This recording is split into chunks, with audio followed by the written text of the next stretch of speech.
Nah, orang yang cinta Tuhan belum tentu takut akan Tuhan. Tapi orang yang takut akan Tuhan, dia pasti akan mencintai Tuhan.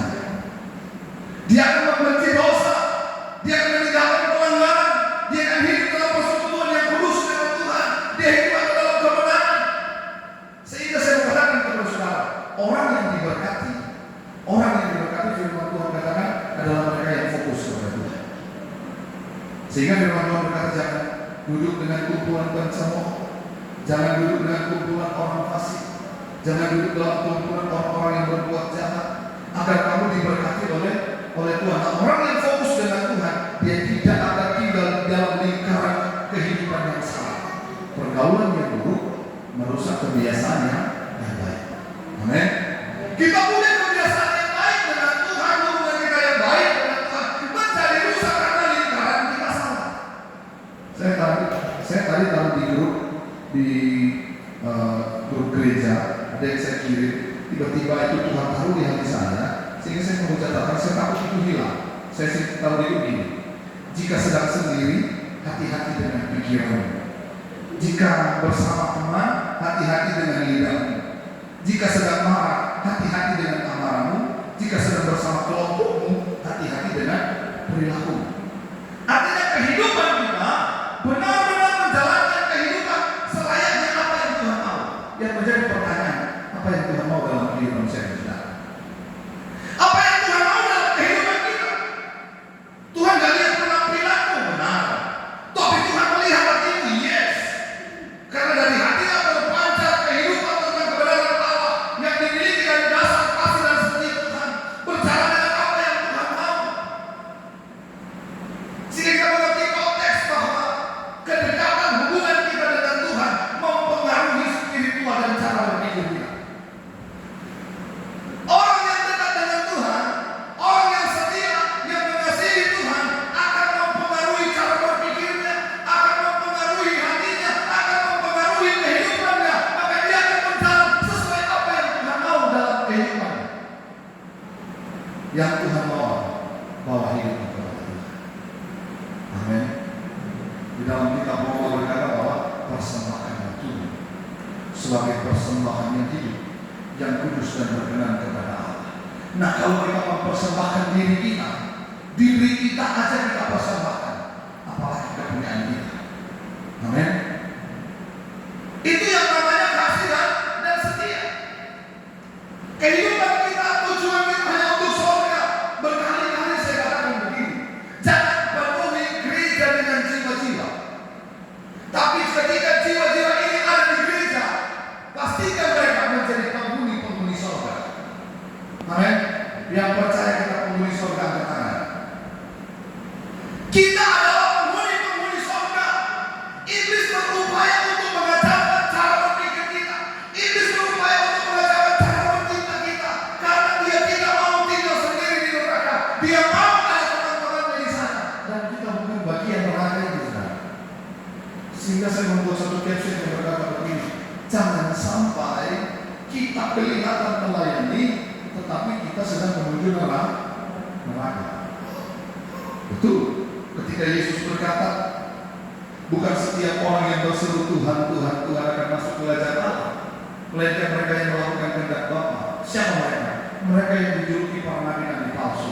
Mereka dijuluki para hamba-hamba Tuhan palsu. Mereka dijuluki jemaat-jemaat yang palsu. Nah, kita bukan jemaat-jemaat yang palsu, amin. Kita bukan hamba-hamba yang palsu, tetapi kita adalah hamba-hamba yang benar-benar ada di dalam genggaman kasih Tuhan.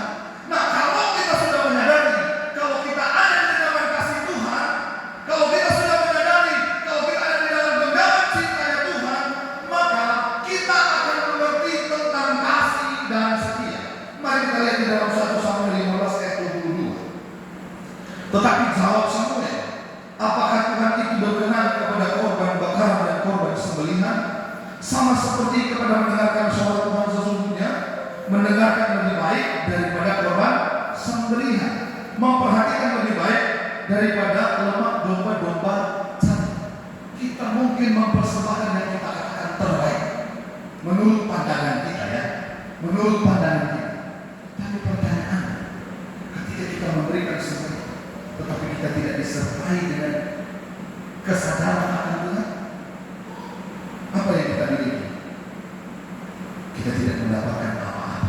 Firman Tuhan berkata, kamu sudah mendapatkan upah. Apa itu upah?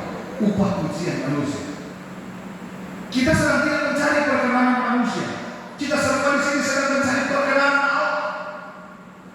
Di mana Allah berkenan dalam kehidupan kita karena kita memberikan hidup kita untuk Tuhan. Nah, kalau kita memberikan hidup kita untuk Tuhan, saya menekankan kepada saudara, berjalanlah dengan kasih dan setia. Jangan hanya kasih, amin, tetapi dengan kesetiaan. Dengan kesetiaan inilah ketika kita dibalut dengan kasih itu, timbul yang namanya ketaatan kepada Tuhan. Ketaatan berbicara menundukkan diri kepada Tuhan. Seperti yang Yesus contohkan bahwa dia telah merelakan dirinya, mengambil rupa sebagai seorang hamba dan tidak menganggap kesetaraannya dengan Allah. Maka dia sedang mengosongkan dirinya agar supaya dia bisa bersama-sama dengan saya dan saudara. Yesus ketika dia ada di dunia, dia tidak mengambil kesetaraannya dengan Allah, tetapi dia mengosongkan dirinya dan mengambil rupa sebagai seorang hamba. Wow, itu Tuhan. Amin.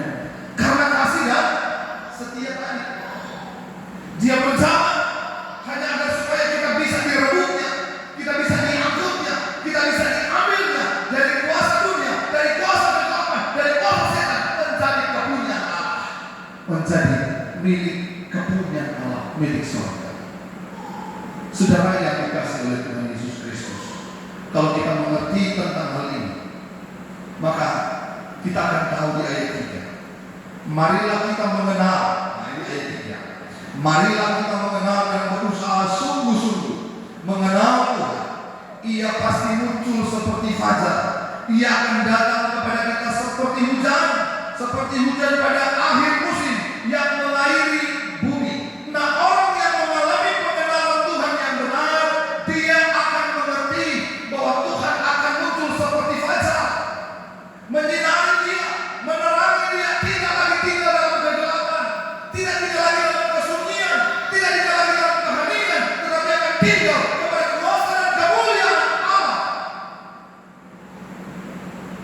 Dia akan datang kepada kita seperti hujan pada akhir musim yang mengairi bumi, dibasahi kita dengan cara dia, dipuaskan, tidak mengalami kekeringan, tidak mengalami yang namanya tahun-tahun kering, tetapi lewat hal ini maka akan muncul tumbuhan-tumbuhan yang subur karena hujan pertolongan, hujan kemenangan, hujan kasih dan setia menjadi bagian saya dan saudara.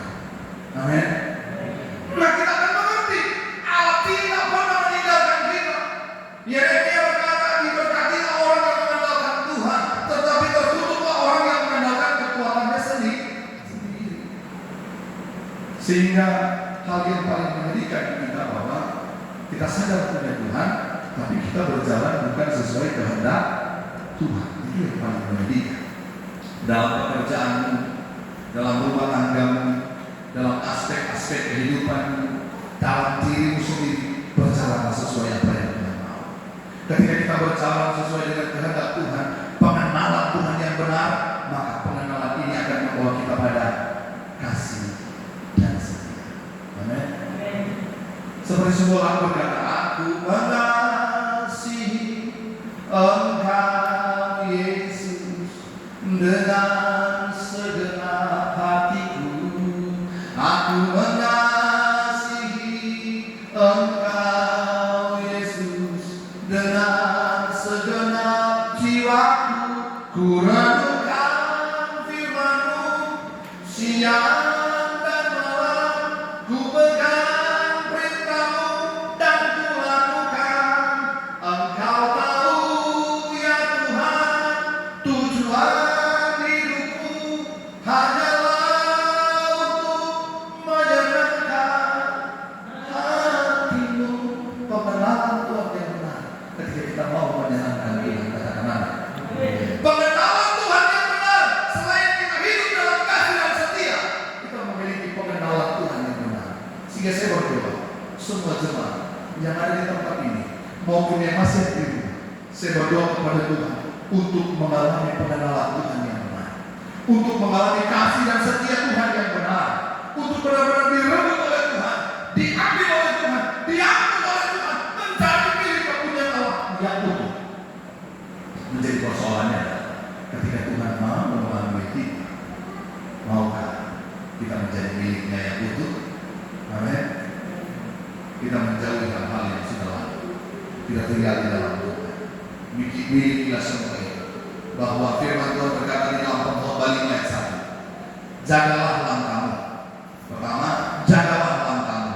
Kalau engkau berjalan ke rumah Allah, menghampiri untuk mendengar adalah lebih baik daripada mempersembahkan korban yang dilakukan oleh orang-orang bodoh, karena mereka tidak tahu bahwa mereka berbuat jahat. Perhatikan, yang Tuhan mau apa? Jaga langkah. Amin. Jaga langkah. Pengenalan Tuhan yang benar ketika kau menjaga langkahmu tetap di dalam Tuhan. Pengenalan Tuhan yang benar ketika langkah-langkah hidupmu benar-benar ketika menuju berjumpa dengan Tuhan. Pastikan tujuanmu memang Tuhan, bukan dunia. Pastikan tujuanmu adalah mengalami perjumpaan dengan Tuhan.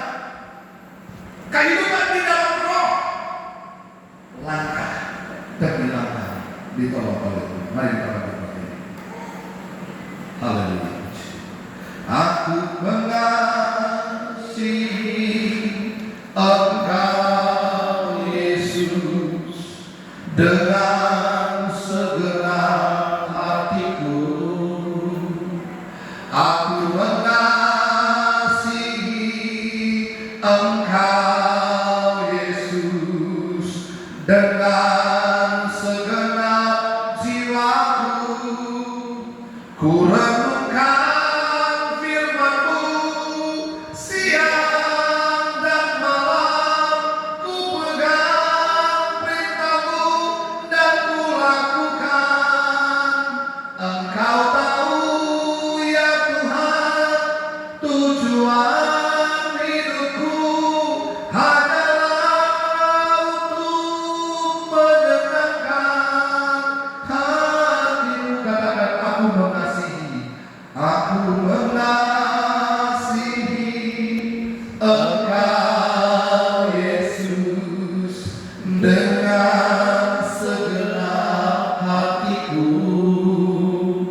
Aku mengasihi Engkau Yesus dengan segenap jiwaku. Katakan, ku renungkan firman-Mu siang dan malam. Ku pegang perintah-Mu dan ku lakukan. Engkau tahu ya Tuhan, tujuan hidupku hanyalah untuk menyenangkan hati-Mu. Bapa di surga, hamba percaya pengenalan Tuhan yang benar ketika kami ada di dalam genggaman tangan Tuhan. Ketika kami tetap berpegang teguh kepada Tuhan dan Tuhan memegang langkah kehidupan kami. Berkati kami semua yang sudah menjadi pendengar Tuhan, dan biarlah kami menjadi pelaku-pelaku firman-Mu. Kehidupan kami dibaharui pada kasih dan setia Tuhan, berjalan langkah demi langkah bersama dengan Tuhan, sehingga kami mengerti bukan apa yang kami berikan, tetapi karena Tuhan yang berkuasa dalam kehidupan kami. Sehingga ketika kami memberi, ketika kami berkorban, ketika kami mempersembahkan sesuatu karena rasa kasih dan setia Tuhan, bukan karena kemampuan dan kekuatan kami, tapi karena oleh karena cinta-Mu dalam hidup kami. Terima kasih Bapa, ubahkan kami, pulihkan kami jadi baru. Dalam nama Yesus Kristus. Haleluya. Semua yang percaya katakan amin. Dan pekerjaan selanjutnya serahkan kepada Allah.